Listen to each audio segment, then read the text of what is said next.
Hello friends, welcome to my channel. आज के video में हम बात करेंगे प्रॉफिट एंड लॉस की लाभ तथा हानि। इस वीडियो में मैंने उन क्वेश्चन के ऊपर ज़्यादा फोकस किया है जो कि कई बार एग्ज़ाम में पूछे गए हैं और आने वाले एग्ज़ाम के लिए भी काफ़ी हेल्पफुल रहने वाले हैं। तो फ्रेंड्स, चलो शुरू करते हैं वीडियो को। प्रॉफिट एंड लॉस समझने से पहले हम समझेंगे सबसे पहले इसके कॉन्सेप्ट को, क्योंकि कॉन्सेप्ट का पता होना बहुत ज़रूरी है। लाभ का मतलब क्या होता है? सपोज हमारे पास कोई वस्तु है, ठीक है, जितने की वो है, अगर हम उससे ज़्यादा उसे बेच देते हैं तो हमें हो जाता है लाभ। हानि का मतलब अगर हम उसे जो मूल्य है उससे कम में उसे बेच देते हैं, मतलब कि हमारा क्रय मूल्य ज़्यादा हो जाता है और विक्रय मूल्य जिसमें हमने उसे बेचा है वो कम है, तो हमें हो जाती है हानि। और ये सब जो है क्रय मूल्य पे करते हैं, मतलब कि कॉस्ट प्राइस पे करते हैं। अब यह कॉस्ट प्राइस पे क्यों करते हैं?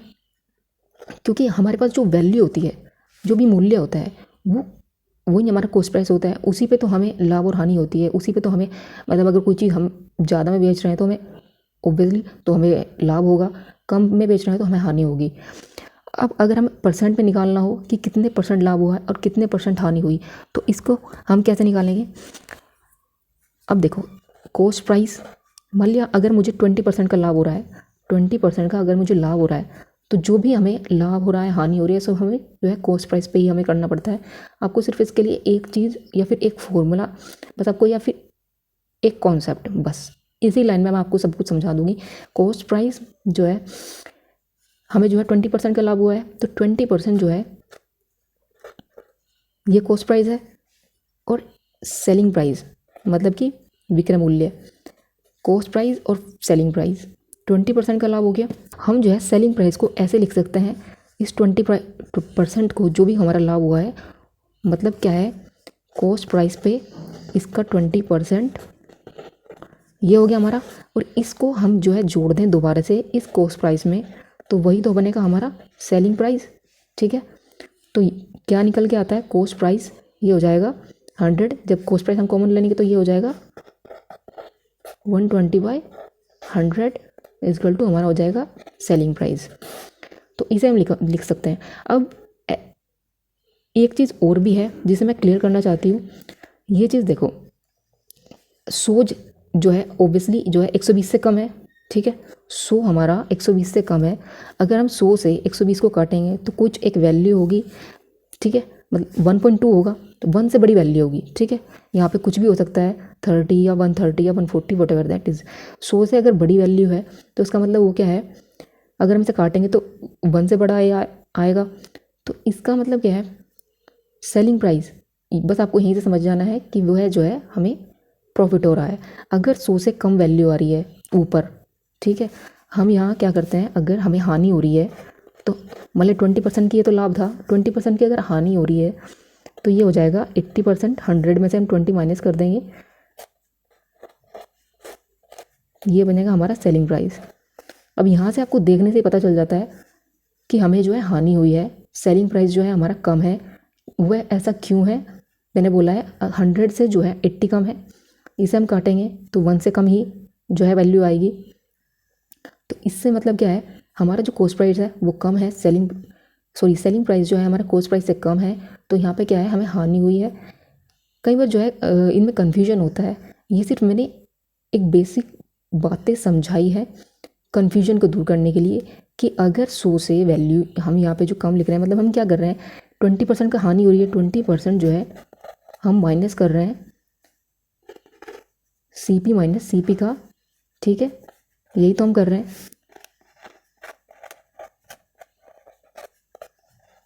तो यहाँ पे जो है हानि हुई है, हम इसको डायरेक्टली इस तरह से लिख देते हैं, 20% की हानि मतलब कि 80/100, ठीक है। 100 से अगर वैल्यू ज़्यादा है ऊपर तो इसका मतलब क्या है, लाभ है। 100 से अगर वैल्यू हम कम में कर रहे हैं तो इसका मतलब क्या है, हानि है। इतना आपको समझ में आ गया? बस आपको सिर्फ यही चीज़ याद रखनी है, एक तो ये चीज़, दूसरी ये वाली चीज़, ठीक है। अगर ये चीज़ अपने माइंड में आपको बिल्कुल सेट करके रखनी है, ये चीज़ पता है, तो कॉस्ट प्राइस हमें कहीं पर भी कन्फ्यूजन नहीं होगा, ठीक है। बस इतना ही याद रखना है आपको। यहीं से हमारा जो प्रॉफिट एंड लॉस पूरा हो जाता है, मेरे हिसाब से तो यहीं से पूरा हो जाता है। सीधा बस आपको सिर्फ इतना ही याद रखना है, ये नहीं कि उसका लाभ निकालो और फिर उसको क्रय मूल्य क्या होगा। अब क्रय मूल्य क्या होगा, अगर आपको क्रय मूल्य निकालना है, कॉस्ट प्राइस निकालना है, तो क्या होगा, SP का उधर जाके 100/120 हो जाएगा।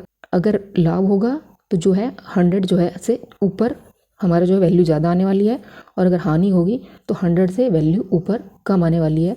और इसकी मल्टीप्लाई करेंगे कॉस्ट प्राइस में, क्योंकि जो भी कुछ हम निकालते हैं वो सिर्फ हम कॉस्ट प्राइस पे ही हमें लाभ और हानि होती है।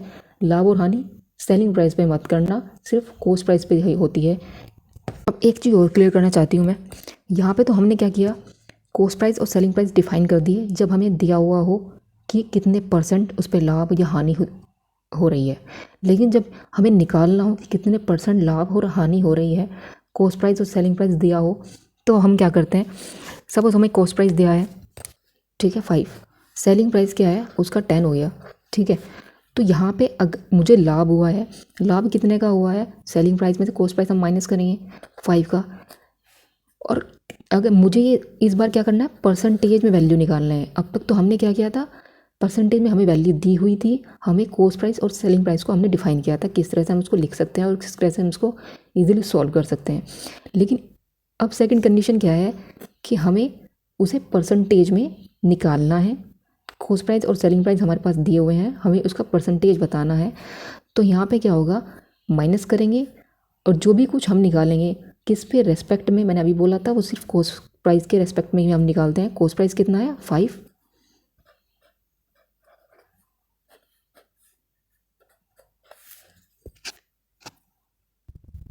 तो यहाँ पे क्या होगा, हमें 100% का लाभ होगा क्योंकि हमने जो है दुगने में उस चीज़ को बेचा है। और अगर ऐसा हो कि कॉस्ट प्राइस ज़्यादा हो हमारा और सेलिंग प्राइस हमारा कम हो, तब होगी हमें हानि। तो वो हानि क्या है, ये तो हमारा क्या था, प्रॉफिट था। हानि क्या होगी, लॉस। माइनस करेंगे कितना होगा 5, वो होगी हमारी कॉस्ट प्राइस पे ही हमें हानि हो रही है, उसी पे हमें जो है वो हानि होगी। तो ये क्या होगा 5/10,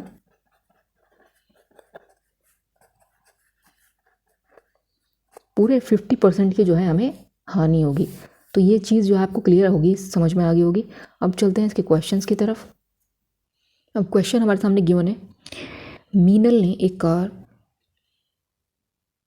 2,50,000 में खरीदी तथा उसने जो है 3,48,000 में इसको बेच दिया है। कार पर कितने % का हमें लाभ हुआ होगा, ये हमें बताना है। ज़्यादा में बेचा है, ऑब्वियसली लाभ ही होगा। तो लाभ निकालने के लिए हम क्या करते हैं, माइनस करेंगे इन्हें, ये हो जाएगा 348 माइनस 250, ठीक है। 30 है वो कॉमन ही है, तो ये हो जाएगा 98, ठीक है। और 30 हम ऐड करेंगे क्योंकि ये जो कॉमन थी। अब इतने का हमें जो है प्रॉफिट हुआ है, लेकिन कितने % हुआ है, ये सब तो जो है हम क्रय मूल्य पर ही निकालते हैं। तो ये हो जाएगा 25, 4 टाइम्स 0 है, ये जो है इससे कटेगा, ये कट जाएगा 5 बार और ये कट जाएगा, इसको कट कर लेते हैं।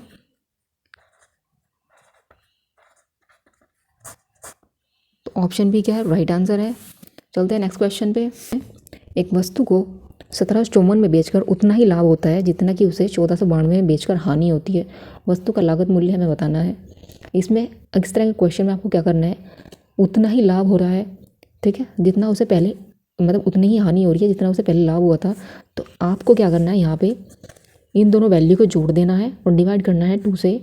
1754 प्लस 1492 डिवाइड बाई 2। ऐसा क्यों किया है ये भी मैं बताऊंगी। अब इसको ऐड कर लेते हैं, ये हो जाएगा 6 और इधर से 1 और डिवाइड करेंगे इसको 2 से। तो ऑप्शन ए क्या है, राइट आंसर है। ऐसा क्यों हुआ है, अब ये देखो, एक वस्तु को जो है हमने इतने में बेचा है, 1754 में बेचा है, मतलब कि लाभ हुआ है, मतलब कि ये वैल्यू ज़्यादा है।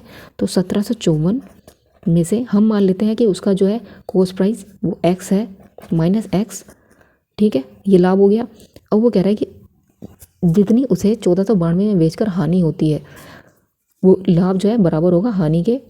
अब ये जो है हमने जो है हानि पे बेचा है तो ये कम वैल्यू है, ये घट जाएगी, तो x माइनस 1492 इस x को इधर ले आते हैं 2x इजिकल टू, इसे इधर ले आते हैं, ये जुड़ जाएगा 1754 प्लस 1492 और ये नीचे चला जाएगा। तो हमें जो है वस्तु का लागत मूल्य x इन्हें जोड़ने पर 2 से डिवाइड करने पर मिल जाएगा। वही मैंने किया था।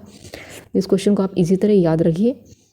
नेक्स्ट क्वेश्चन है, एक कपड़ा विक्रेता 10 रुपये प्रति मीटर का लाभ कमाकर 12,325 रुपये में 145 मीटर कपड़ा बेचता है। 1 मीटर कपड़े का क्रय मूल्य हमें बताना है। पहले तो हमें लैंग्वेज समझनी है कि वो क्या कह रहा है, कि वो जो है लाभ कमाकर इतने रुपए में 145 मीटर कपड़ा बेचता है। तो हमें जो है 1 मीटर कपड़े का अगर मैं सेलिंग प्राइस मिल जाए तो हमारा जो है आंसर निकल जाएगा 1 मीटर। अब ये जो है रुपए और ये है मीटर, वही हम क्या कर रहे हैं यहाँ पे रुपए प्रति मीटर। ठीक है, अब देखो रुपए प्रति मीटर जो है हमें सेलिंग प्राइस मिल जाएगा 1 मीटर कपड़े का। 1 मीटर कपड़े का सेलिंग प्राइस क्या होगा, इसे हम डिवाइड कर देंगे 145 से, तो ये हो जाएगा 85। अब 85 जो है हमारा निकल गया 1 मीटर कपड़े का मूल्य। हमसे पूछ रहा है 1 मीटर कपड़े का क्रय मूल्य, जिस पर ये जो है 10 रुपये लाभ हो रहा है। ठीक है, लाभ 85 जो है सेलिंग प्राइस है, कपड़े का क्रय मूल्य हमारा कॉस्ट प्राइस होता है। लाभ तो सिर्फ उसी पे होगा, ये होगा 10 का, तो कॉस्ट प्राइस क्या होगा 85 माइनस 10 मतलब कि 75। तो ऑप्शन बी क्या है, राइट आंसर है। नेक्स्ट क्वेश्चन है, 2.50 प्रति पेंसिल की दर से पेंसिल बेचने पर विनोद को 110 रुपये का लाभ होता है। इतनी ही पेंसिल बेचने पर, इतनी पेंसिलें 1.75 रुपये प्रति पेंसिल की दर से बेचने पर उसे 55 रुपये की हानि होती है। विनोद के पास कितनी पेंसिल है, हम मान लेते हैं कि x है। ठीक है, अब जब x है तो 2.50 तो ये जो हमारे पास x पेंसिल है इतने ये जो है एक पेंसिल की कीमत है, टोटल की कितनी होगी, तो हमारे पास ये जो है वो कह रहा है कि 110 रुपये का लाभ होता है। अगर मैं इसमें से 110 को माइनस कर देती हूँ और यहाँ पे क्या है 1.75 इंटू एक्स, इसमें से उसे जो है 55 रुपये की हानि हो रही है। अगर मैं इस 55 को इसमें जोड़ दूँ, हमारा ये जो है कॉस्ट प्राइस निकल जाएगा और इधर से भी जो है हमारा कॉस्ट प्राइस है, दोनों इक्वल है। ठीक है, तो अब हम क्या करेंगे 2.50 में से ये इधर माइनस जाके माइनस हो जाएगा, ये बचेगा 0.75 और ये इधर जाके प्लस हो जाएगा, तो ये हो जाएगा 165। अब 165 डिवाइड बाई 0.75, इस पॉइंट को हटाएंगे ये 3 बार और ये 100 कट जाएगा हमारे पास 4 बार। इस 3 से इस 165 को काटेंगे तो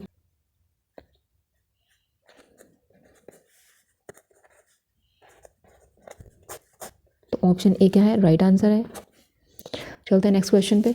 चाय के मूल्य में 10% की कमी होने पर एक व्यापारी जो है 22,500 में 25 किलोग्राम चाय अधिक खरीद पाता है। चाय का मूल्य पर्टिकुलर हमें बताना है।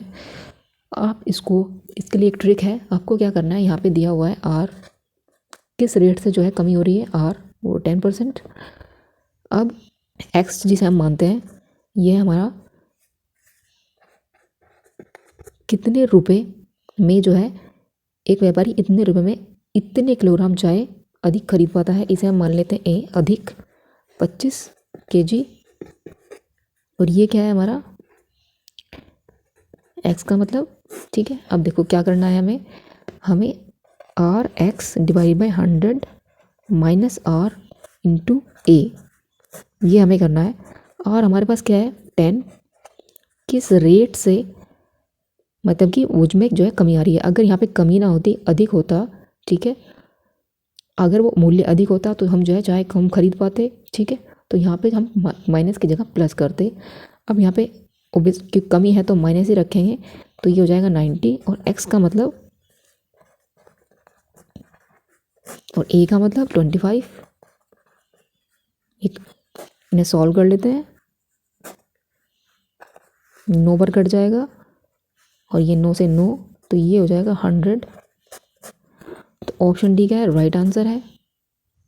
तो फ्रेंड्स कैसा लगा ये वीडियो? अगर अच्छा लगा हो तो लाइक कमेंट शेयर जरूर कीजिए, चैनल को सब्सक्राइब जरूर कीजिए, जिससे कि आपको नया नया नोटिफिकेशन मिलता रहे। तो फ्रेंड्स आज के वीडियो में बस इतना ही, कल फिर मिलते हैं एक नई वीडियो में, तब तक के लिए जय श्री राम।